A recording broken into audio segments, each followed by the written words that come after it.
Hi, Craig. How's it going? Yeah, good, thank you. How are you? Good, thank you.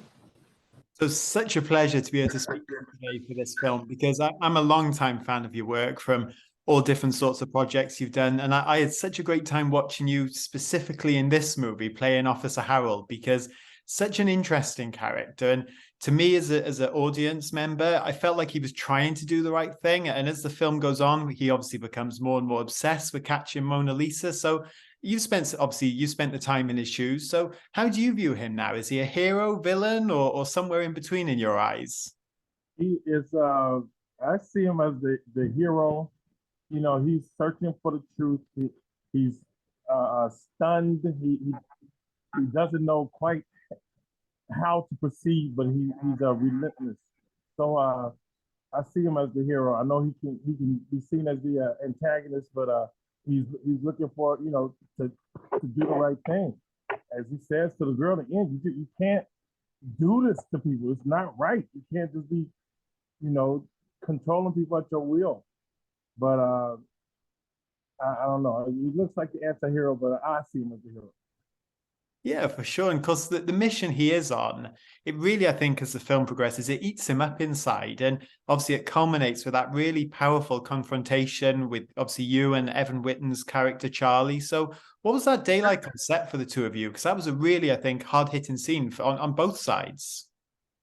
For me and for who you said me, Charlie? Yeah, when you obviously he's a young kid and you're just exploding at him in that final scene between the two of you, and it was quite hard hitting stuff, I thought.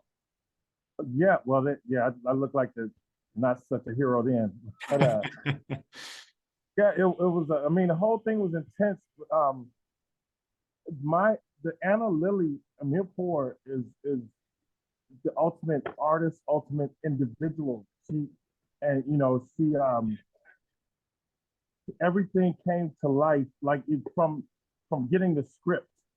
Okay, from like she sent the script, and I know this goes off from your question, but it's she sent the script and she sent the music and insisted that you played the music of the score as you read the script, and so that's how involved we all were, just coming in.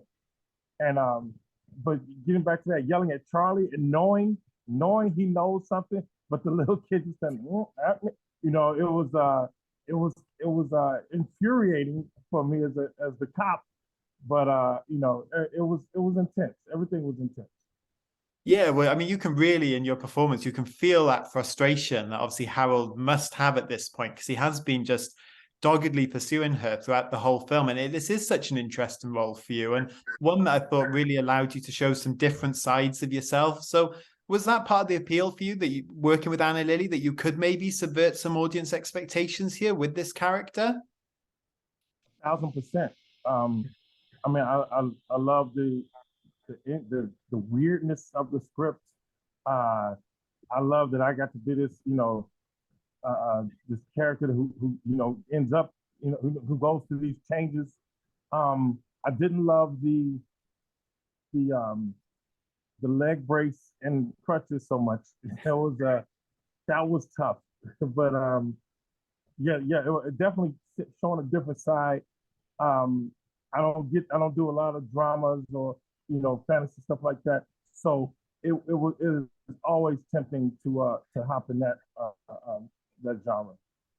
Yeah, for sure. Because you mentioned the leg brace there, and I love that scene where obviously you're pursuing Bonnie and Mona Lisa, and what I think's got to be one of the slowest foot chases we've seen in a cop sort of movie. But it's great, it works, and it's not a moment necessarily played for laughs, but it's really absurd. So, how do you enjoy exploring a situation like that and just having fun with it? Well, it definitely highlights the character. It keeps me because it's like you can't ignore that. Um, the worst part is like getting in and out the car. If I didn't have the leg brace with the crutches kind of getting, I had the police belt. And I don't know if police had the bats, the flashlight, the gun, all the handcuffs, all the stuff. So it was always I was like, please don't show me getting in and out the car, Anna. Um, but yeah, the leg brace and stuff, it was not comfortable, but to be able to play that And like you say, it works. It's that's what makes it for me. Yeah, absolutely. And of course, another way that this role is quite a physical one, those scenes with Mona Lisa where Officer Harold is being controlled by her, and you obviously having to mirror those actions. And it's really interesting use of, I guess, superpowers, you could call it. But for you being on the receiving end, how challenging was that to obviously mirror those movements and to have to inhabit a character who is being controlled by someone else? Quite a unique thing that obviously you can't necessarily relate to. That you have to go all the way in with that.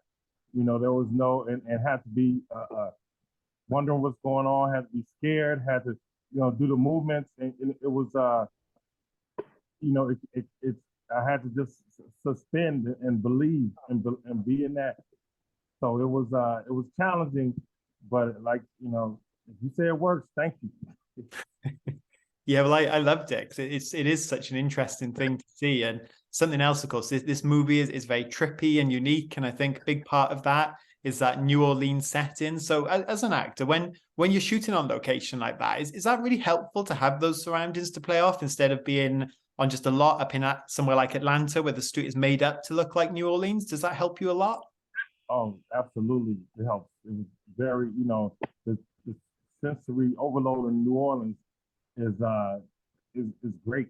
So yeah, it's all helping. It's people kind of watching, and I'm familiar with the city, so it all feeds into what you're doing. Yeah, and it must have been fun just being down there, getting to work. Because I'm guessing you made this one post-COVID, so the world was maybe a little bit No, more open. no, wait, this is pre-COVID, I think. Let me Wow. think. Oh God, I think it's pre-COVID. I think. Oh, wow. I don't know. I don't remember anymore. It all blurs COVID into one. changed everything. I have no sense of time. It's like we lost yet gained 2 years. I don't know. But either I way, forgot when this movie is made. Thanks a lot, Josh. well, my apologies for that. But you're right what you're saying because everything's blurred into one. It's been a crazy few years. No, it's pre-COVID. Must have been fun then being down there. Um, yes, it's pre-COVID. It was it was yeah. I mean, New Orleans, it's incredible. It's an incredible town. They have a festival or a parade every week. Something's going to be happening. Oh, that's awesome. And of course, you mentioned you haven't done a lot of dramas and you're someone big background in a lot of comedic projects. So when you're approaching a role like Officer Harold, do you work with the director like Anna Lily and still get some improvisation in there and bring some of your own ideas to the table? Or did your dynamic differ to how it has on other, obviously more comedic projects? We worked together. I don't think I did too much improv, um, but it was with the rehearsals and getting to know the character and what she wanted, and then just being in New Orleans and then kind of like observing cops as I walk around, what have you. That all is what informs everything. It's it's very in the moment, but it's very like I saw her vision from the beginning.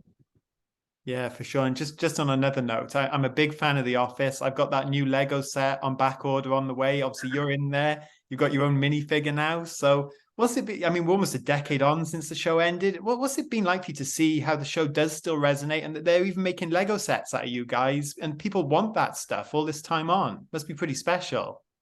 Very special. It's like you have friends everywhere. I've said that before. It's amazing. It's like lightning in a bottle. It's unbelievable that people still it's just on in the background on people's places. It's comfort. It's that like they have a friend. It's gotten people through things. I get messages.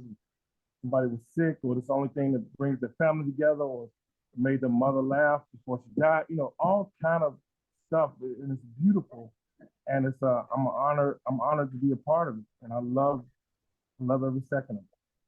Yeah, and you have played so many great characters, Officer Harold being another, but obviously Daryl is someone who has really, I think, stuck in the consciousness of people. So I know you're asked a lot about coming back, but is that obviously now post-COVID? and seeing the way things have been. Would you like to do that sooner rather than later, or are you almost ready to maybe hand over the franchise and see a reboot of it, as they tend to do in Hollywood so often? I will welcome I will welcome going back, of course. Uh, I mean, I would welcome a movie or one episode. Who knows? I don't know how it will be done, a reunion. But yeah, I mean, it's that's family, and a reboot will be awesome to see as well. I'm sure I could get a cameo. I'd love to see it. And of course, talking to characters that left a lasting impact, everybody loves Brooklyn Nine-Nine's Doug Judy. So if that, I know that's another series people would like to see come back in some form. So would you like to bring that Pontiac Bandit back, maybe for one more ride down the line? Absolutely. Pontiac Bandit is one of my favorite characters. Does it surprise you how the characters you play do, obviously, obviously at the time, whether you expect it or not, how these characters do stick with people? Again, I think Officer Harold is one people are going to be spending a long time talking about. So is it strange for you to see which ones stick and maybe which ones don't over the years of your career? Um, it is surprising. It's humbling. You know, it's like because somebody might say Doug Judy's my favorite character. I'm like, how? I've been in 7, 8, or 9 episodes, and you know, and all of this. So it's crazy to hear that, and it is strange and it's surprising and humbling and wonderful. You know, so many things. So I mean, and people might think, you know, I don't know. I've been in Hollywood or whatever, but there's still a little, you know, little twinge, little something happens when somebody says that. So I thank you, and those people who feel that way, thank you. Yeah, well, I love those two characters I mentioned in particular, but you have been part of so many great projects. But something we haven't seen you in is in that comic book and superhero world. And I know I often see your name come up with fans. They think you'd make a great thing in the new Fantastic Four movie, obviously lending your voice to that character. But would you like to do something like that? And have Marvel or DC ever actually come call in for any particular roles in the past? I'm not one of the superheroes. I play I'm in well, I don't know if I can talk about this. Did I sign a good Moon Girl? I think Moon Girl's coming out. It's not out yet, I don't think. And Yeah. I play a role in that. So there's that in that world. So we'll see. We'll Yeah. see. We go get in shape and then see if they come calling. So it is a genre that you would be open to, because I know a lot of actors kind of like they're oversaturated, but you would be open to that if the chance comes up. Of course, why not? That's fun. Oh man, well, I would love to see it. And going back to this film though, because obviously this is a very special movie, and I loved it. And I spoke to Ed Screen last week, and he said he really fell in love with Fuzz playing that character, and he feels like he's really taken Fuzz along with him after starring in the movie. So is there anything about Officer Harold that's maybe stuck in the back of your mind that you like about the guy, or just has maybe inspired you in any way? Because he's a pretty relentless dude. Relentless is exactly the word that I would like to keep from Officer Harold. Relentless. He's going to get his man no matter what, even if he ends up hollering at a little boy at the airport. But yeah, relentless is the best way to describe him. And then of course, forget what you know. Absolutely. And this film is a kind of a trippy experience watching it, I think, because Anna Lilly, such a unique filmmaker. So just one final question for you. Having been on set, did that almost bleed through? I know you said about listening to the score when you were reading the screenplay, but did that trippiness and that's kind of craziness, did you get that feel on set, or was that something that you experienced for the first time watching the movie too? Oh no, you got it on set. One day, Anna, she was directing a full clown makeup because I think she had to do it because she has direct, she had to like be seen, and so she had to, you know, but imagine somebody, you know, directing you in full clown makeup. It was all that, like, yeah, the music, and the music is trippy. New Orleans being controlled, it was all a trip. It was all a trip.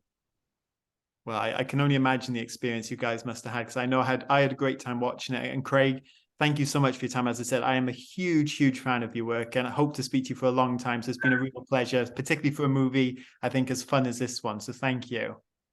Welcome. Thank you so much. I appreciate it. So wonderful to chat with you. And I'll be keeping my fingers crossed for that Office return. Right on. Cheers. Thank you, Craig. Have a good one.